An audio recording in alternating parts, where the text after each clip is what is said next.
Maraming pwedeng magawa ang tao ng dahil sa pag-ibig. Minsan ay hindi natin napapansin na nakagagawa na pala tayo ng mga bagay na mali na dahil nabubulag tayo sa pag-ibig na nararamdaman natin. Dear Papa Dudut, magandang araw sa inyo at sa mga kaistorya natin na kagaya ko ay halos araw-araw nang nag-aabang sa inyong mga kwento. I'm Sofia, 25 years old at nagtatrabaho bilang cashier sa isang department store dito sa Marikina. Sobrang enjoy talaga ako makinig ng mga sulat na binabasa ninyo.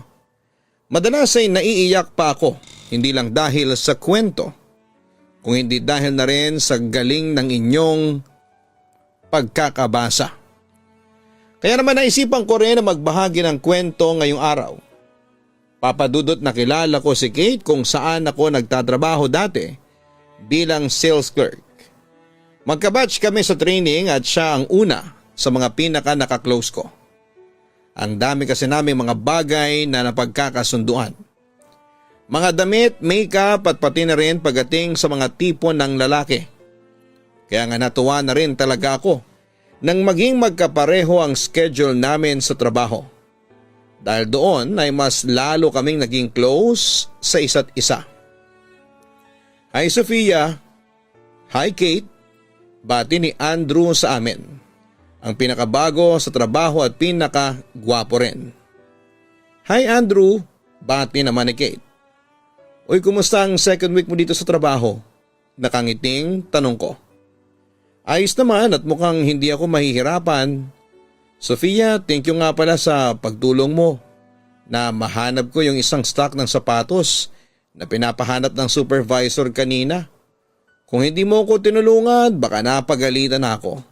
Tugon niya. Wala yun.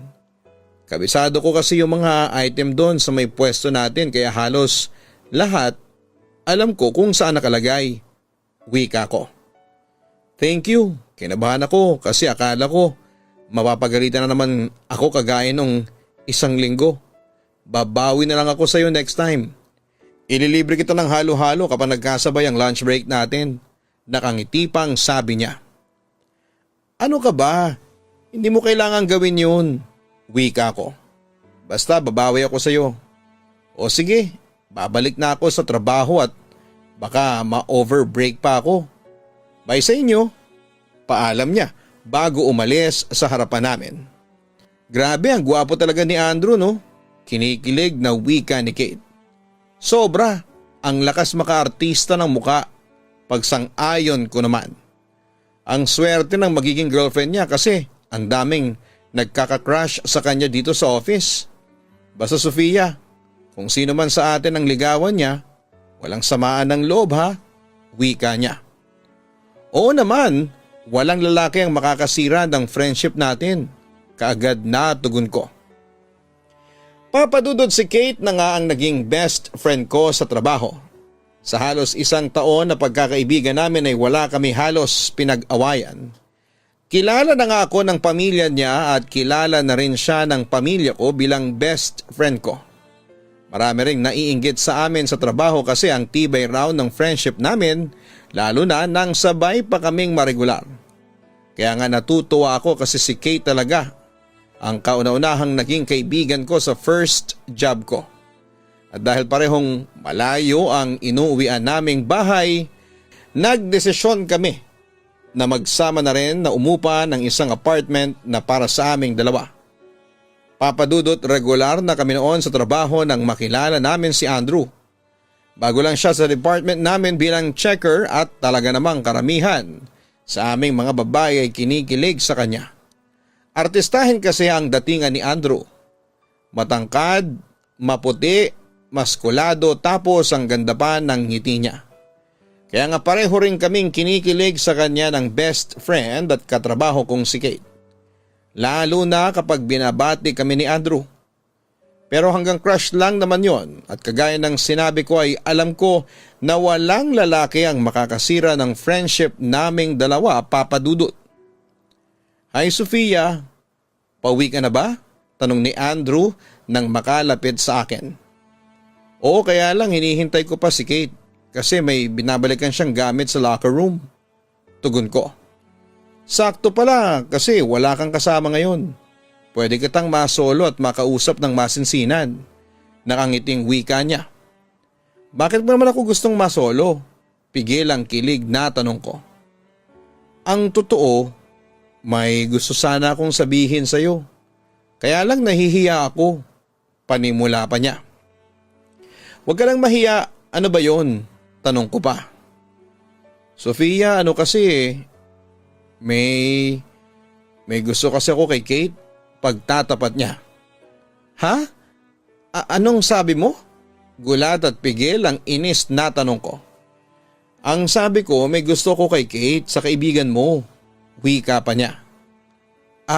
Okay. So bakit mo sa akin sinasabi? Ako ba si Kate? Tanong ko pa. Eto talagang si Sofia palabiro. Pagtawa pa ni Andrew. Oo, joke lang talaga yon. Pero bakit mo nga sinasabi sa akin? Pwede mo namang idiretso na lang kay Kate yan. Wika ko pa. Nahihiya kasi ako. Ang tahimik kasi palagi ng kaibigan mo kaya natutorpe tuloy ako. Kaya hihingi sana ako ng pabor. Ilakad mo naman ako kay Kate oh. Tulungan mo ako na ligawan siya. Request pa niya. Ano? At nagpapatulong ka pa sa akin na ligawan si Kate ngayon? Ang ibig kong sabihin sige ba? Iyon lang pala. Pigil ang inis pa na sabi ko. Talaga? Tutulungan mo na ako sa kanya? Grabe, thank you talaga, Sofia. Pero may isang pabor pa sana ako. Ipapabigay ko sana tong paper bag sa kanya. Cake ang laman yan. Kanina ko pa talagang gustong iabot sa kanya. Kaya lang natutorpe talaga ako. Natutuwang wika niya. Sige, ako lang bahala. Wika ko. Ayun oh, salamat talaga sa iyo, Sofia. O sige at aalis na ako at baka bigla nang dumating si Kate. Chat mo na lang sa akin kung anong sasabihin ni Kate dito sa cake na pinabibigay ko sa kanya. Bye Sofia, paalam niya sa akin. Papadudot madalas na ma-assign si Andrew malapit sa pwesto ko kaya naman madalas kaming nakakapagkwentuhan noon. Makulit din siya at palabiro kaya unti-unti ay nagiging close kaming dalawa. Sinabi pa nga noon ni Kate na naiinggit siya kasi napapansin niya ang closeness namin ni Andrew. Pero ayos lang naman daw kasi alam niya raw na mas maganda ako sa kanya. Walang halong biro yung sinabi niya na yon at alam ko namang totoo rin yon. Kaya nga akala ko ay may gusto talaga sa akin si Andrew. Hindi lang naman kasi ako o si Kate ang nakakapansin na madalas akong kinakausap ni Andrew Papadudot. Pati na rin yung mga ibang katrabaho namin. At nang lapitan niya ako para sabihin na may ipagtatapat siya sa akin ay akala ko talaga na tungkol yon sa feelings niya para sa akin, ayun pala tungkol yon sa feelings niya para kay Kate. At aaminin ko Papadudot na medyo nasaktan din ako noon. Dahil umasa na nga ako na sa akin siya may gusto. Pero ang nasa isip ko noon ay tutupad ako sa pangako namin ni Kate na walang friendship na masisira ng dahil lang sa lalaki Papadudot. Papadudot nang sabihin ko noon kay Kate ang tungkol sa sinabi sa akin ni Andrew na may gusto ito sa kanya. Nakita ko na nagpigil siya ng kilig na nararamdaman niya. Siguro kasi alam niya nga na may gusto ako kay Andrew. Tapos ay pati siya ay ine-expect na rin na sa akin ito may gusto. Kaya nga tinanong niya pa sa akin kung ayos lang ba talaga na magpaligaw siya kay Andrew. Siyempre kaagad ko namang sinagot na okay lang. Ayoko namang maging kontrabida ako sa isang totoong kwento ng pag-iibigan. Kaya nga pumayag na rin ako sa request ni Andrew na tulungan ko siya sa gagawin niyang panliligaw kay Kate. Papadudot sa totoo lang si Andrew talaga ang tipo ng lalaki na ideal man ko. Bukod sa gwapo talaga siya, yung ugali niya rin ang nagustuhan ko sa kanya. Nang matuloy nga ang panliligaw niya kay Kate ay doon ko siya mas lalong nakilala. May mga oras kasi na sinasama nila ako sa date nila. Nakita ko kung paano siya maglambing at maging gentleman kay Kate. At hindi ko talaga mapigilan ang sarili ko na makaramdam ng selos. Kaya naman hindi na lang ako sumasama sa mga date nilang dalawa, Papa Dudut. Sofia, may gusto pala akong itanong sa'yo. Sa tingin mo ba ay oras na para sagutin ko si Andrew? Tanong pa ni Kate. Ha? Balak mo nang sagutin si Andrew? Balik tanong ko. Oo naman. Oo sana kasi halos isang buwan na rin siyang nanliligaw sa akin. Ramdam ko naman na gusto ko na rin talaga siya at seryoso siya sa panliligaw niya sa akin. Kaya ayun, gusto ko na sanang gawing opisyal ang relasyon naming dalawa. Wika pa niya. Pero hindi ba masyado pang maaga? Alam mo kasi Kate, sa totoo lang medyo nakukulangan pa ako sa effort na pinapakita ni Andrew ngayon. Wika ko. Talaga? Ang sabi pa ni Kate. Oo kasi dapat mas magbigay pa siya ng oras sa'yo. Lalo na kapag wala siyang pasok sa trabaho. Dapat din na mas kilalanin mo pa siya. Kasi baka mamaya biglang magbago ang ugali niya. Pakiramdaman mo muna bago ka gumawa ng desisyon na pwede mong pagsisihan sa uli. Sabi ko naman. Alam mo tama ka. Mahirap na kasi baka masaktan pa ako sa kanya. Dapat talaga na mas kilalanin ko pa siyang mabuti. Thank you Sofia ha. Kasi palagi mo binibigyan ng linaw ang isipan ko kapag naguguluhan ako. Wika niya. Papadudot nagkaroon naman ako ng boyfriend at ibang manliligaw noon. At masasabi ko na walang-wala ang ginawa nilang effort sa ginagawang effort ng panliligaw ni Andrew kay Kate. Mauna kasi si Andrew na matapos sa shift sa trabaho pero maghihintay pa rin siya kay Kate para sabay na silang umuwi. Sinusundo rin niya si Kate Papadudot mula sa apartment namin para sabay na silang pumasok sa trabaho. Tapos ay palagi rin siya nitong pinupuntahan kapag rest day nila. Mahilig din gumawa ng mga maliliit na sorpresa at magbigay ng regalo si Andrew sa kanya. Kaya naman masasabi ko na swerte talaga si Kate kay Andrew. At hindi rin totoo na hindi ko pa nakikita o nararamdaman ang sincerity ni Andrew sa kanya. Sinabi ko lang yon dahil nagsiselos ako. At para na rin hindi muna sagutin ni Kate si Andrew. Pero hindi nagtagal. Dahil na rin sa effort na ginagawa ni Andrew sa panliligaw, sinagot na rin ito ni Kate Papadudot. Kate, bakit mo pala binigay ang extra cellphone mo kay Andrew? Sayang naman yon kasi wala pang kasira-sira. Pag-uusisa ko. Hindi ko naman binigay. Pinahiram ko lang kasi nasira yung cellphone ng kapatid niya. College na yon kaya kailangan din ng cellphone para makontak ang mga kaklase niya. Tugon pa ni Kate. Naks, ambay talaga ng friend ko. Wika ko. Hindi naman. Sinabi kasi ni Andrew na plano niyang magsangla ng ATM para magkaroon siya ng pera na pambili ng bagong cellphone. Naalala ko na may isa pa pala akong cellphone na hindi ginagamit. Kaya naisipan ko na ipahiram sa kanya kaysa naman masira pa doon sa pinagtataguan ko. Kwento naman niya. Pero sigurado ka ba na ipapahiram niya talaga yon sa kapatid niya at hindi gagamitin sa kalokohan? Alam mo na, baka lang kasi gumagawa siya ng dahilan para makagawa ng kalokohan. Wika ko. Hindi naman siguro gagawin ni Andrew yon, ang sabi pa ni Kate. Nakausap mo ba yung mismong kapatid niya para makumpirma kung nagsasabi si Andrew ng totoo? Pag-uusisa ko. Hindi pa pero malaki naman ang tiwala ko kay Andrew. Alam ko na hindi niya ako lolokohin. Wika pa ni Kate. Alam mo Kate, hindi naman sa pinag-overthink kita ha pero mabuti na yung nag-iingat. Kaya bantayan mong mabuti ang boyfriend mo bago pa siya makagawa ng kalokohan. Paalala ko sa kanya. Papadudot nasaktan talaga ako nang sagutin ni Kate si Andrew at ginawa ko ang lahat para hindi niya makita o maramdaman yon. Naalala ko pa na excited siyang umuwi noon sa apartment at excited ring sinabi sa akin na boyfriend niya na si Andrew. Nagulat pa ako kasi nga palagi kong sinasabi sa kanya na huwag munang sasagutin si Andrew. Pero hindi na niya raw napigilan ang sarili niya nang dalhin siya nito sa isang romantic na restaurant. Tapos ay may live band doon na si Andrew din mismo ang kumanta. At sa harap daw ng maraming tao ay tinanong siya ni Andrew kung pwede na siya nitong maging girlfriend. Doon na niya binigay ang pinakahihintay na oo ni Andrew Papadudut. Papadudut, parang gusto kong maiyak sa inis at selos ng mga oras na yon. Pero pilit ko talaga yon na tinatago kay Kate. Ginagawa ko ang lahat para hindi niya mahalata ang negatibong epekto ng sinabi niya sa akin.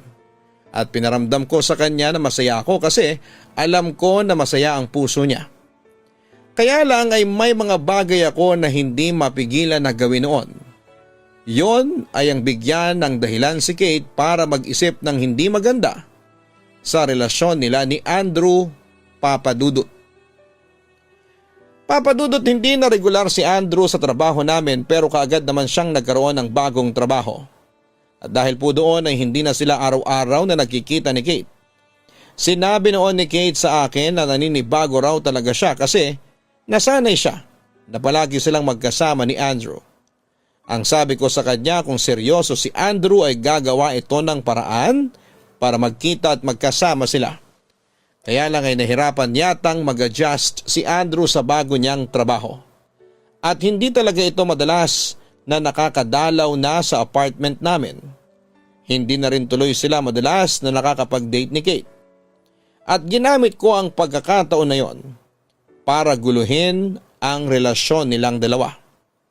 Alam ko na mali talaga yon, Papadudot, pero nahihirapan ako kapag nakikita ko na masaya silang dalawa. Kaya naman sinabi ko kay Kate na baka may iba nang kinakalokohang babae si Andrew sa trabaho nito kaya nabawasan na ang oras sa kanya. Sinabi ko na kung mahal siya ni Andrew ay hindi nito hahayaan na mawala ng oras sa kanya. At kung wala itong ginagawang masama ay palagi itong mag-a-update sa kanya. At dahil nga sa mga sinabi at ginawa ko na yon, nauwi na nga sa pagkukul off ang relasyon nilang dalawa. Kaya humingi ng tulong sa akin si Andrew para magkaayos silang dalawa. Anong sabi mo? May ibang lalaki na pumuporma kay Kate? Naiinis na tanong pa ni Andrew. Oo, may bago kasi kaming katrabaho. Matangkad sa kagwapo tapos madalas doon sa department ni na Kate nakatambay. Halatang may gusto sa kanya kasi sinasabayan pa siyang mag-lunch break. Pag-iimbento ko ng kwento. Bakit naman hinahayaan niya na may pumorma sa kanya? Eh hindi pa naman kami nagbi-break. Nag-cool off lang kaming dalawa. Inispang tanong niya. Ewan ko doon sa kaibigan ko. Sabi ko nga sa kanya, iwasan na niya yung lalaki na yun. Pero magkaibigan lang naman daw silang dalawa. At wala daw silang ginagawang masama. Napapailing na sabi ko. Nakakainis naman si Kate. Sobrang nag-i-effort ako na ayusin ang relasyon namin. Pero parang gusto niya talagang sirain ang lahat. Ang hirap naman ito. Kasi parang ako na lang yung umaasa na magkakaayos pa kaming dalawa. Malungkot na wika niya. Huwag ka nang malungkot, Andrew. Sige na, tutulungan kita kay Kate. Basta akong bahala, sisiguraduhin ko na magkakaayos kayong dalawa, ang sabi ko. Papadudot na inis talaga ako noon kasi si Kate ang niligawan at naging girlfriend ni Andrew. Kagaya ng binanggit ko kanina, hindi hamak na mas maganda ako kay Kate. Mas sexy rin ako sa kanya at mas mahusay mag-makeup. Ako pang nagturo sa kanya kung ano ang mga kulay na magandang pagsamahin pagdating sa eyeshadow at ano ang mga dress na bagay sa kanya.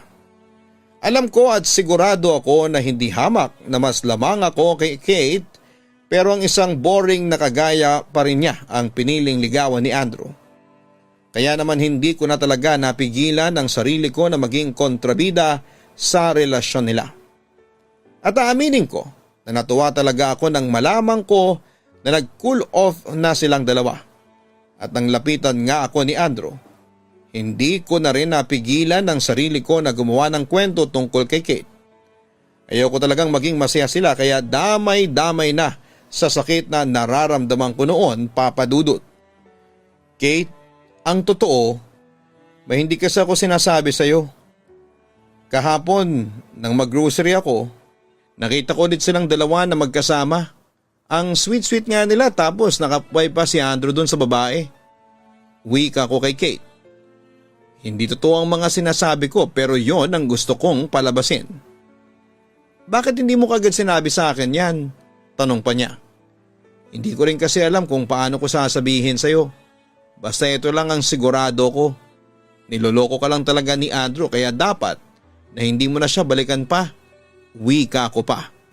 Sabi na nga ba, tama ang hinala ko.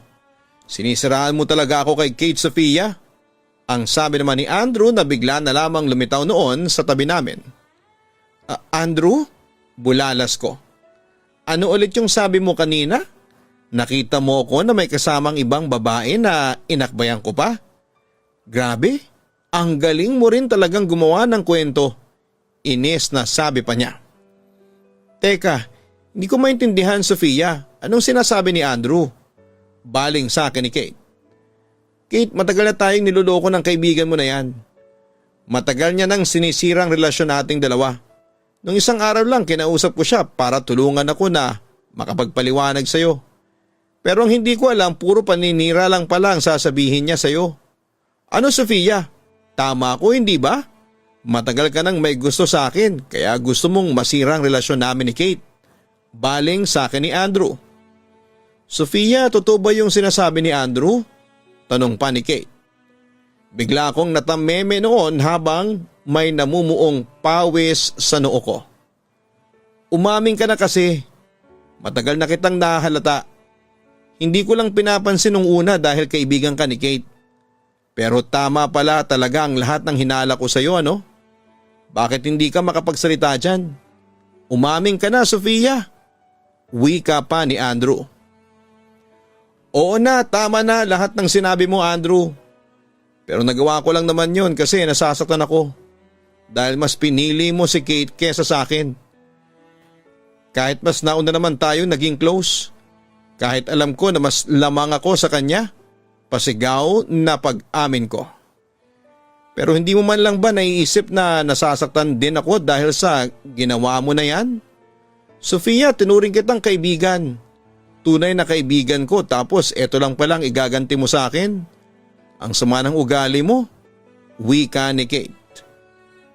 Kung tinuring mo talaga akong kaibigan mo, dapat alam mo na masasaktan ako kapag naging boyfriend mo na si Andrew. Sabi ko pa. Pero tinanong kita kung ayos lang ba na magpaligaw ako sa kanya. At sinabi mo na okay lang sa'yo. Naiiyak sa inis na sabi ni Kate. At naniwala ka naman sa naging sagot ko? Siyempre yun ang sasabihin ko sa'yo kasi kaibigan mo nga ako. Pero ang tanga mo naman para hindi maramdaman na nasasaktan na ako Kate. Wika ko pa. Oo, tanga talaga ako. Kasi naniwala ako sa mga sinasabi mo sa akin. Kasi nagtiwala ako sa iyo. Huwag kang mag-alala dahil mula ngayon, hindi na ako magpapakatanga bilang isang kaibigan mo. Panunumbat pa niya. Papadudot sa totoo lang ay sobra akong napahiya ng araw na yon sa harapan ng kaibigan ko at sa lalaking gusto ko. Hirap na hirap akong maghanap ng salita para makapagpaliwanag sa kanila. Kaya sinabi ko na lang kung ano ang katotohanan. Na nasasaktan ako ng dahil sa kanilang dalawa kaya ako nagawa ang bagay na yon. Inamin ko na sa kanilang dalawa kung ano ang totoong nararamdaman ko para kay Andrew. Ayoko nang magpanggap at magpaka-plastic sa kanila. Ayoko nang magpanggap na mabait. Siyempre pareho silang nagalit sa akin papadudot. Ang dami ko pang masasakit na salitang narinig mula sa kanila. Sinabihan ako ni Kate na napaka-plastiko raw na babae at napakagaling umarte. Dahil napaikot ko ang ulo nila ni Andrew. Pareho ko silang napaniwala sa mga sinabi ko sa kanila. Kahit si Andrew ay nakapagbitaw din ng hindi magandang salita sa akin. Ramdam naman daw niya noong una pa lamang na may espesyal akong pagtingin sa kanya. Binaliwala niya lang yon dahil nga alam niya na kaibigan ako ni Kate. Binigay niya rin daw sa akin ang tiwala niya. Yun pala ay nagpapanggap lamang ako na kaibigan sa kanilang dalawa. Hanggang sa maiyak na lamang ako dahil sa mga panunumbat na ginawa nila sa akin papadudot. Umalis na rin sila noon at naiwan na akong mag-isa. Mag-isa akong bumiyahe pa uwi na umiiyak papadudot. Doon ko kasi unti-unting na-realize sa mga pagkakamali na nagawa ko. kung paano ko nasira ang mga tiwalang ibinigay sa akin ng mga taong pinapahalagahan ako. Kung paano ko nasaktan yung 2 tao na tinuring akong totoong kaibigan at kung gaano ako naging kasama sa kanilang 2. Naging makasarili ako ng dahil sa inis at selos na nararamdaman ko. Papadudot nang makauwi ako ng apartment na abutan ko nag-iimpake na si Kate ng mga gamit niya. Sinubukan ko siyang kausapin pero nauwi lang sa pagtatalo ang lahat at panunumbat niya sa mga nagawa kong kasalanan sa kanila ni Andrew. Muli akong nagsorry pero ang sabi niya, hindi niya pa ako kayang patawarin noon dahil sa galit at sama ng loob na nararamdaman niya. Hanggang sa dumating na rin noon si Andrew sa apartment at sabay na silang umalis ni Kate. Nang pumasok ako sa trabaho kinabukasan, kalat na doon ang ginawa kong muntik ng paninira sa relasyon ni Andrew at Kate. Pinag-usapan talaga nila ako at nakarating sa akin ang masasakit na salitang binitawan ng ibang katrabaho namin. Hindi na rin ako kinausapan ni Kate noon at 1 buwan ang lumipas nang mag-decide akong mag-resign na mula sa trabaho para na rin sa sarili kong peace of mind. Papadudot tuluyan ng nasira ang friendship namin ni Kate. Pero hindi man kami nagkaayos. Marami naman akong natutunan na kailangan nating ingatan ang tiwala na ibinibigay sa atin ng ibang tao.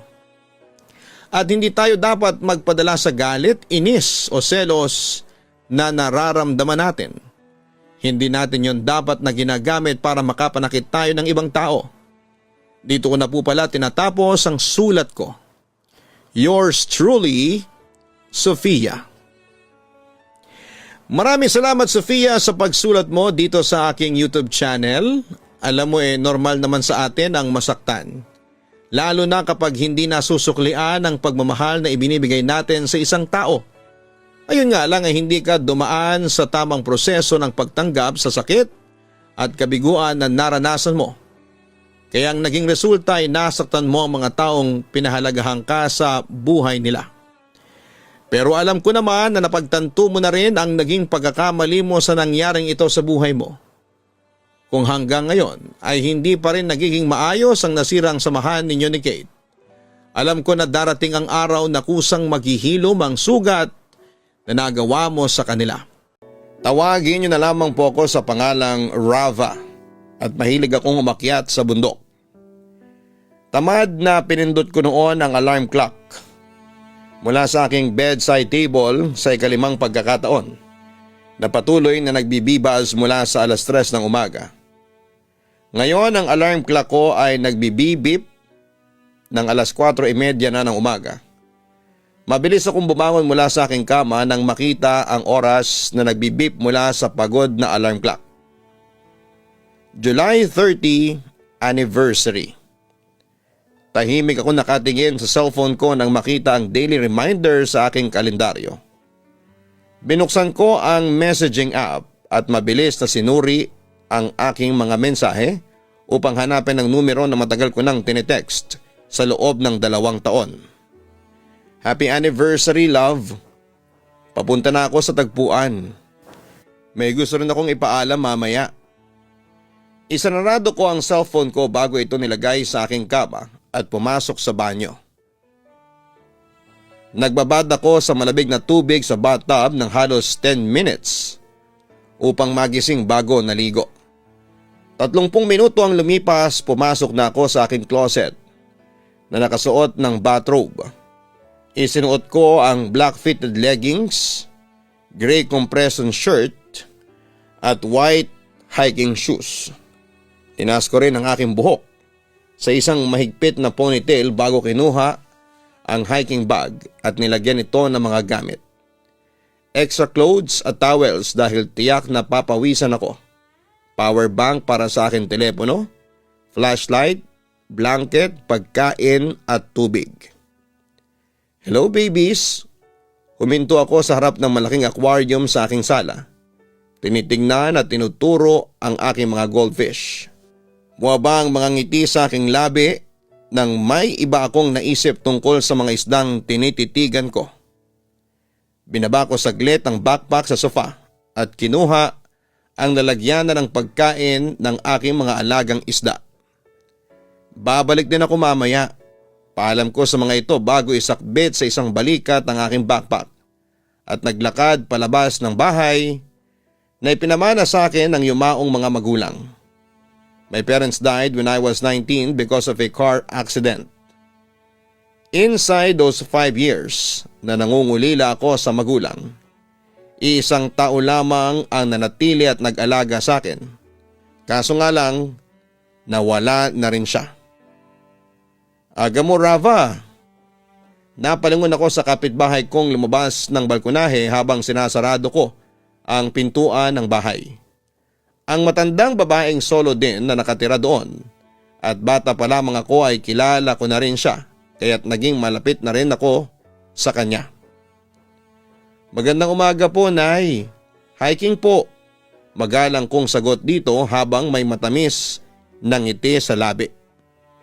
Aba, at katapusan na nga pala ng Hulyo ngayon. O shot, mag-ingat ka sa daanan ha. Nag-wave ako ng aking kamay bilang paalam sa aking kapitbahay.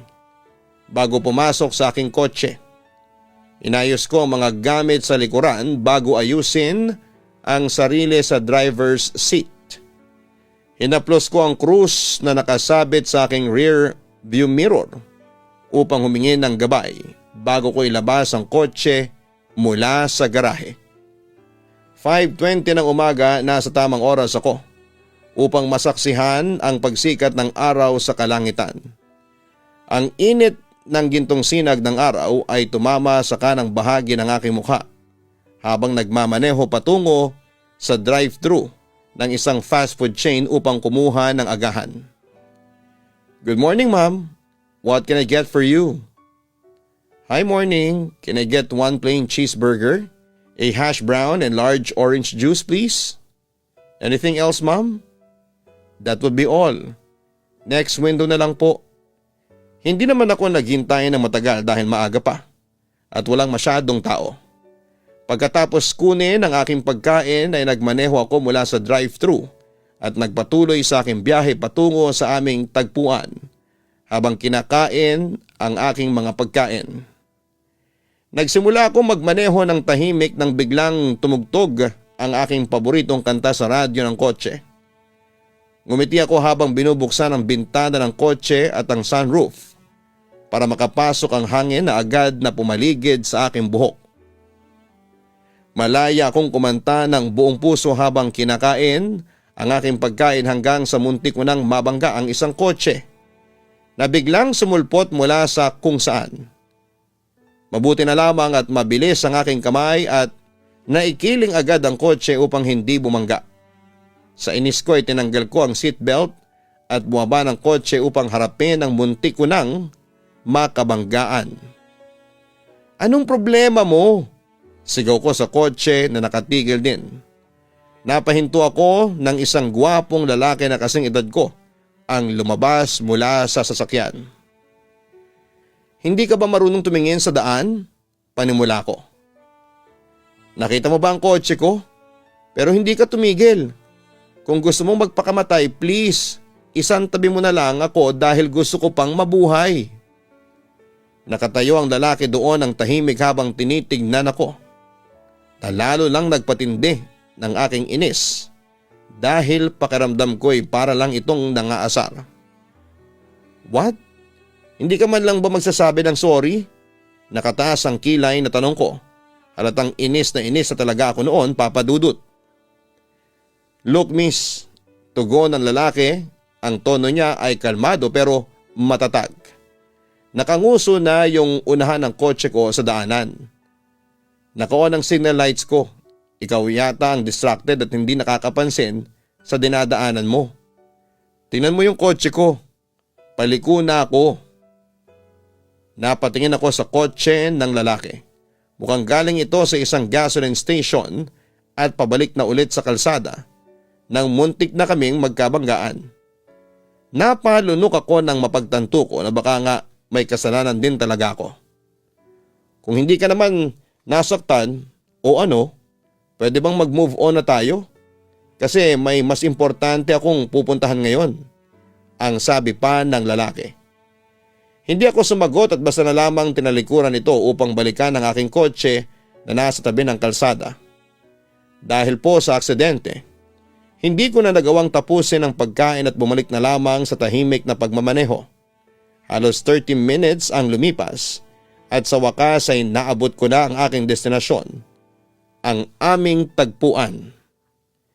Alas 6 ng umaga, isang malawak na ngiti ang sumilay sa aking mukha nang makita ang bundok na tahimik na nakatayo. Iniwan ko ang aking kotse sa malaking bakanting lote sa ibaba noon. Ang bundok na madalas naming puntahan noon ng lalaking mahal ko ay hindi gaanong dinadayo ng mga tao sa lugar namin at may mga pagkakataong kami lang mismo ang naakyat doon. Matapos masiguradong nakapark ng maayos ang aking kotse, sinimulan ko na ang aking pag-hike doon.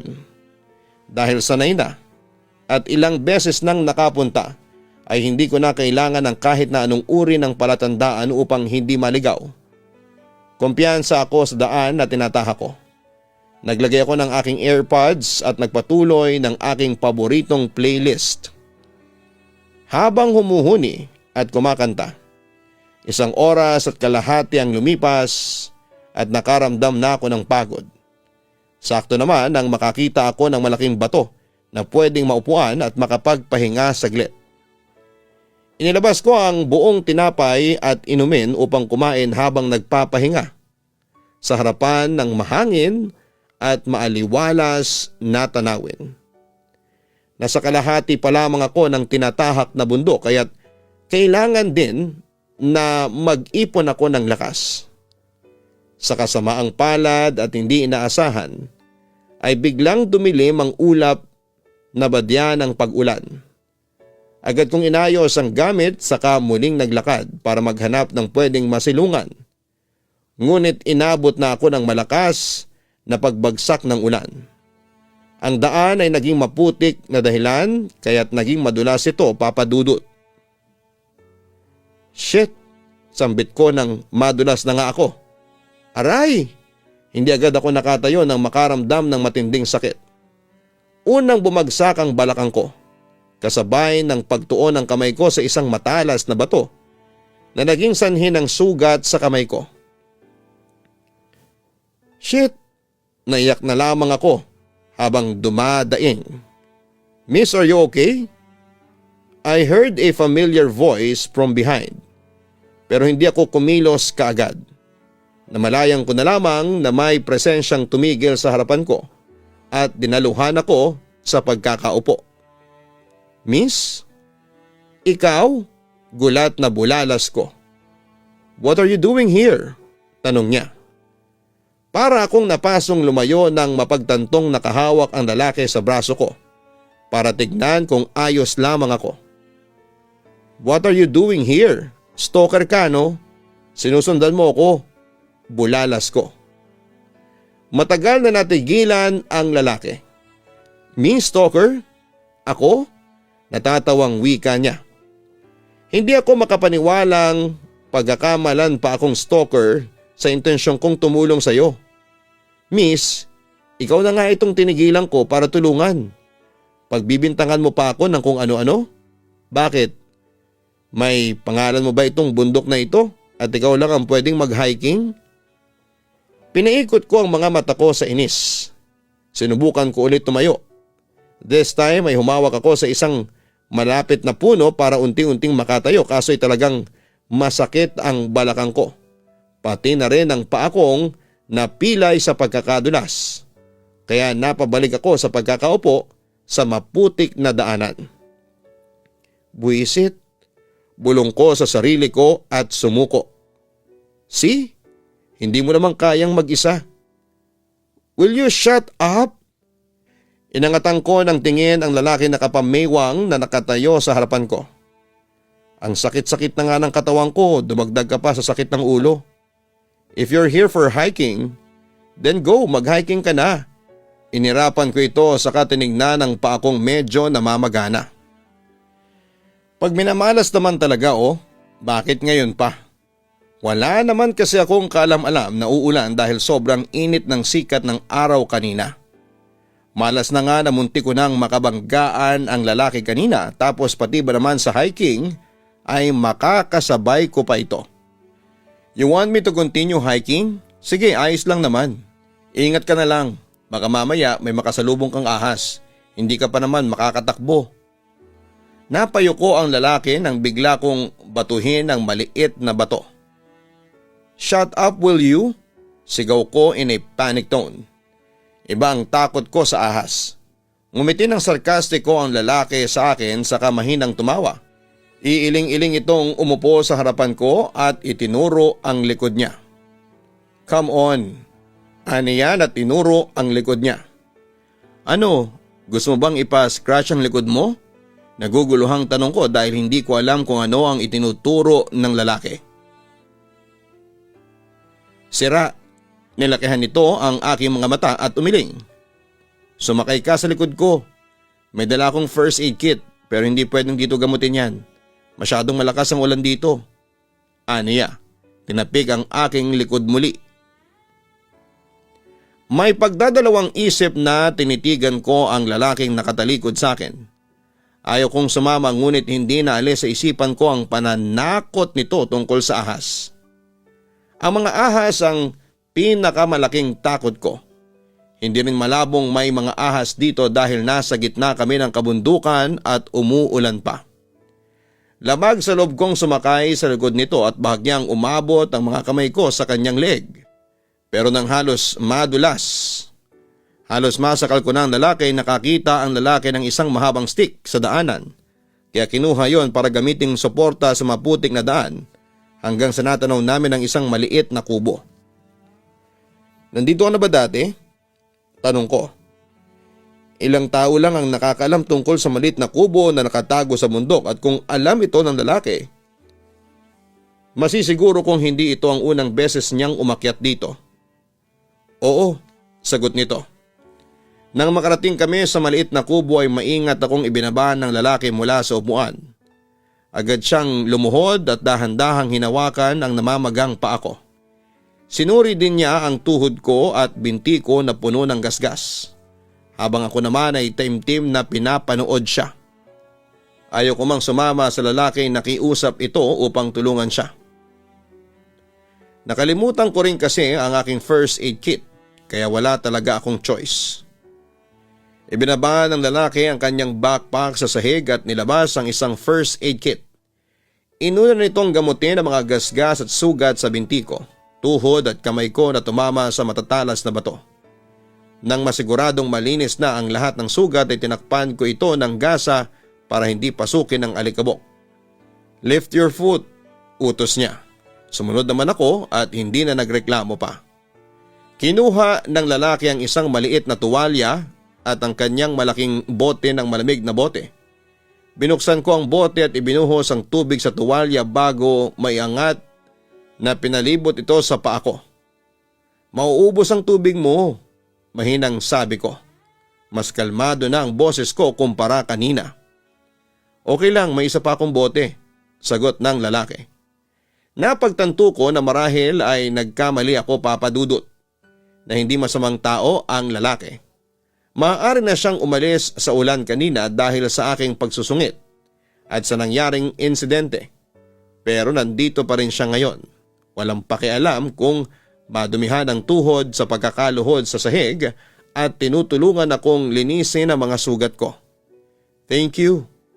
Natigil ako nang mapagtanto kong hindi ko pa rin alam ang pangalan ng lalaking kasama ko.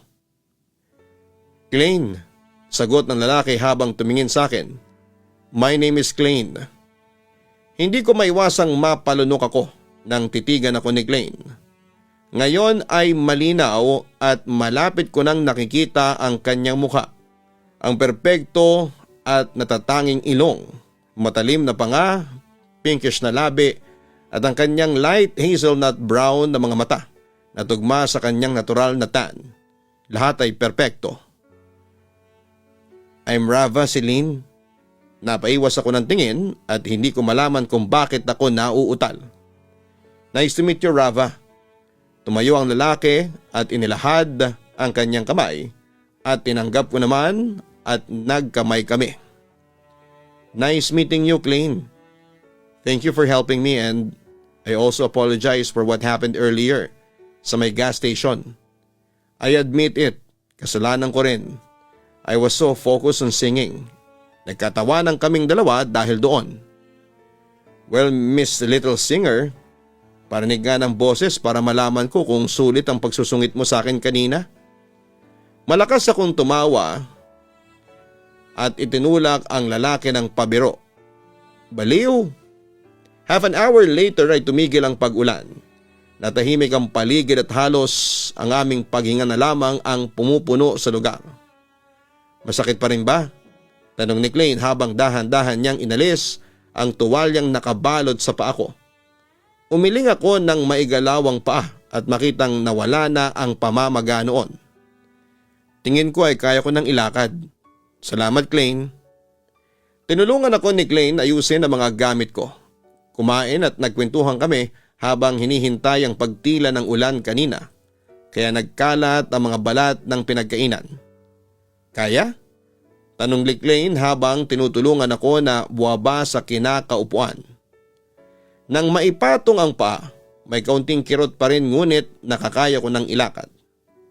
Kaya na, sagot ko at kinuhang backpack kay Klein at isinuot ito. Inalalayan pa rin ako nito hanggang sa makalabas kami ng kubo at nagpatuloy sa pag-hiking. Dahil sa pagulan ay nawala ang sikat ng araw at napalitan ito ng maulap na langit. Nanatili si Klein sa tabi ko upang umalalay tuwing dadaan kami sa mga mapuputik na bahagi ng daan. Lagi kang solong napunta rito? Pagbubukas ng usapan ni Klein na ikinatigil ko. No, sagot ko. Mukhang napansin naman ni Klein na hindi ako komportable sa tanong, kaya hindi na siya muling nagsalita pa at tumango na lamang. Matapos ang 2 oras at kalahati ng pag-hiking, sa wakas ay narating namin ang taas ng bundok. Ang maulap na langit, sariwang hangin at ang tanawin ay tila napakalma at nakakapagpahinga. Naipikit ko ang mga mata ko upang lasapin ang kalmadong lugar. Sobrang namis ko ito. Nang maimulat ang mga mata ay nilingon ko si Klein na nahuli kong nakatitig sa akin, Papa Dudut. Punta lang ako doon. Paalam ko. Nakita kong tumango si Klein at ngumiti bago ako tumalikod at pumunta sa pakay ko na lugar. Umupo ako nang marating ang lugar kung saan ay nakalagay ang isang maliit na picture frame na may litrato namin ng dating kasintahan ko. Mabasa-basa pa ang damo ngunit hindi naman maputik. Kumusta ka na? Inaplos ko ang litrato na may mapait na ngiti sa mukha. 2 taon nang nakakalipas ngunit hanggang sa mga oras na yon, masakit pa rin ito gaya ng kahapon. Binaba ko ang dalang backpack para kunin ang dala kong maliit na kandila at bulaklak. Every anniversary, it was our tradition to go hiking at this mountain, Papa Dudut. Sinindihan ko ang kandila at nilagay sa harapan ng frame na nakatago sa malaking bag upang hindi mabasa at masira. Inilagay ko din ang bulaklak bago napatulala sa litrato. Are you okay? Napaangat ang tingin ko nang sumulpot sa likuran ko si Klein. Hindi ako sumagot at ibinalik ang tingin sa picture frame. Naramdaman ko na lamang ang pag-upo ng lalaki sa tabi ko. Nang makita ni Klein kung saan ako nakatitig, he immediately understood who it was. He remained silent hanggang sa ako na ang muling nagsalita. It's Johan. Panimula ko nang ipakilala ang dating kasintahan na nasa frame pa rin ang tingin. He was my boyfriend for 8 years. We were so happy. Pigil ang pagkabasag ng boses na wika ko. Si Johan yung tipo ng sobrang loyal, sobrang bait, puro aral lang din ang isip niyan. Nagtagal lang din ang relasyon namin bilang magkasintahan dahil hindi pa raw ko handa sa kasal. Johan never pressured me with anything kaya kahit gustong gusto ko nang magpakasal noon ay hindi ako pinilit until that day happened. Huminto ako at napaiyak na. Na-cardiac arrest siya. Dito mismo. Hindi na napigilan ang tuloy-tuloy na pagtulo ng luha sa mata ko.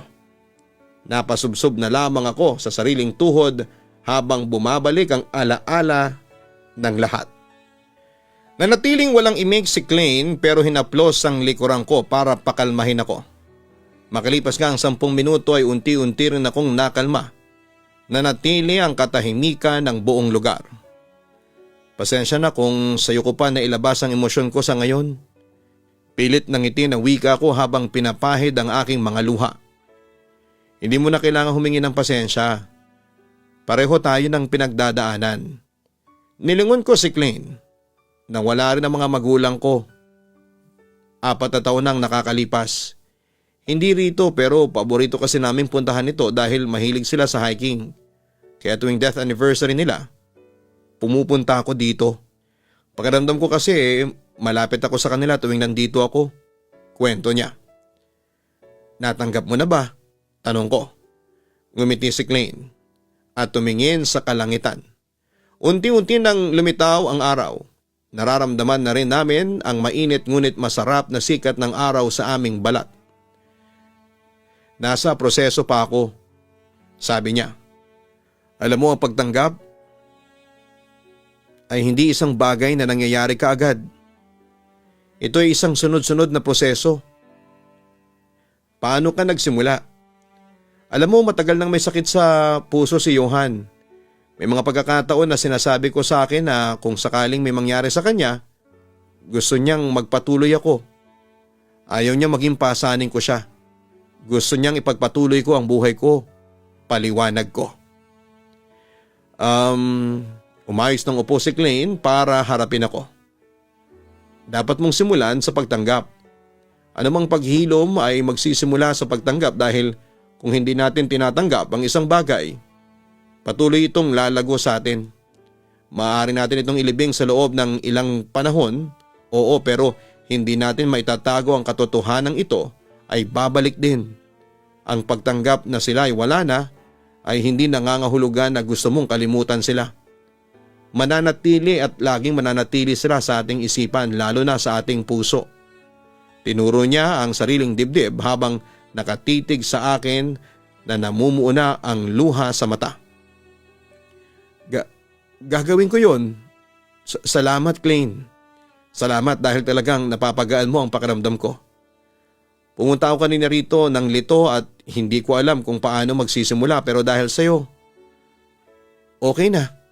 Salamat Klein. Ngumiti kaming dalawa sa isa't isa bago muling tumingin sa mapayapang langit. Tuluyan nang lumabas ang sikat ng haring araw. Nanatili kami sa tuktok ng bundok hanggang sa masilayan rin namin ang paglubog ng araw. Doon namin napagdesisyonan na bumaba na. This is goodbye for us na ba? Tanong ni Klein nang makarating kami sa harapan ng aming kotse. Gusto mo bang maging ganon? Nakangiting tanong ko sa kanya. Sa totoo lang hindi. Talagang nag-enjoy ako sa araw na ito kasama ka. Rava, ang siya talagang makilala ka. Kaya gusto ko sanang kunin ang number mo. Kung komportable ka lang na ibigay ito, syempre. Mas lalong lumawak ang ngiti ko sa kanya. Hindi ko naman maitatanggi na nag-enjoy din ako sa oras na magkasama kami ni Klein. Lalo na nang mas lumalim ang aming usapan habang sabay kaming kumakain. Matapos ang maraming taon, sa wakas ay naramdaman ko ang kasiyahang aking hinahanap. Gusto mo bang mag-move on tayo ng magkasama? Kasi hindi ako magpapanggap. Talagang nag-enjoy din ako sa araw na ito at kasama ka. Inabot ko ang aking kamay kay Klein. Mag-move on tayo ng magkasama, wika niya. Papadudot na sundan ang pagkikita namin ni Klein. Nakakatuwa dahil nang mas makilala namin ang isa't isa. Mas lumalim pa ang samahan namin. Ganon pala talaga siguro ang pag-ibig. Matatagpuan mo sa hindi inaasahang lugar at pagkakataon. Sa bundok po kayo nagkakilala ni Lola, Lolo? Tanong ng 5 taong gulang na si Candy habang nakaupo sa kandungan ni Klein. Ang kanyang kakambal na si Conrad ay nakaupo sa tabi namin habang kumakain ng marshmallow na iniihaw nila sa bonfire na ginawa namin. Ganito nahulog ang lola ninyo sa akin, nakita mo? Gwapo ang lolo mo kaya nahulog agad ang lola ninyo. Malakas na tumawa si Klein na sinabayan naman ng mga apo namin.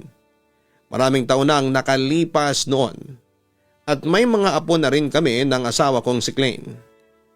Ano itong naririnig kong kasinungalingan?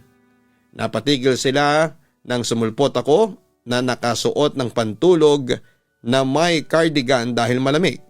Otomatikong buwaba sa kandungan ni Klein ang apo namin at tumakbo papunta sa akin na naupo sa folding chair na nasa tabi ni Klein.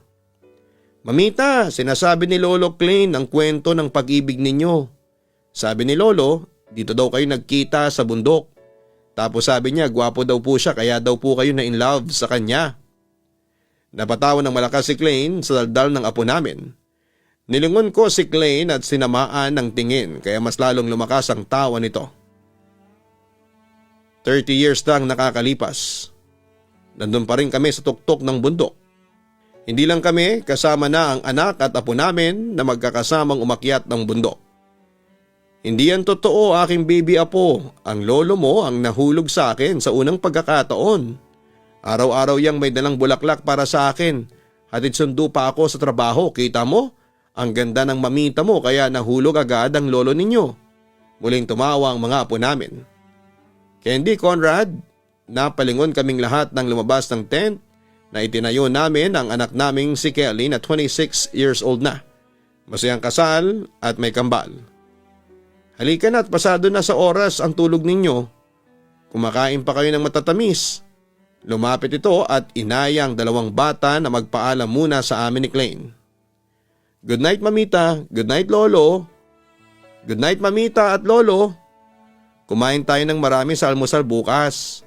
Tapos kwentuhan nyo kami ulit tungkol sa love story ninyo. Napangiti kami at hinalikan isa-isa ang mga apo.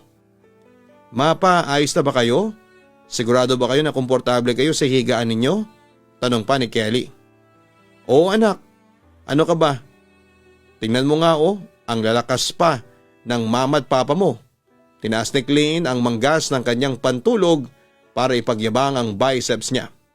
Kahit 30 years na taon ang lumipas at senior na hindi pa rin halata sa pangangatawan naming mag-asawa dahil sa pareho kaming mahilig mag-exercise.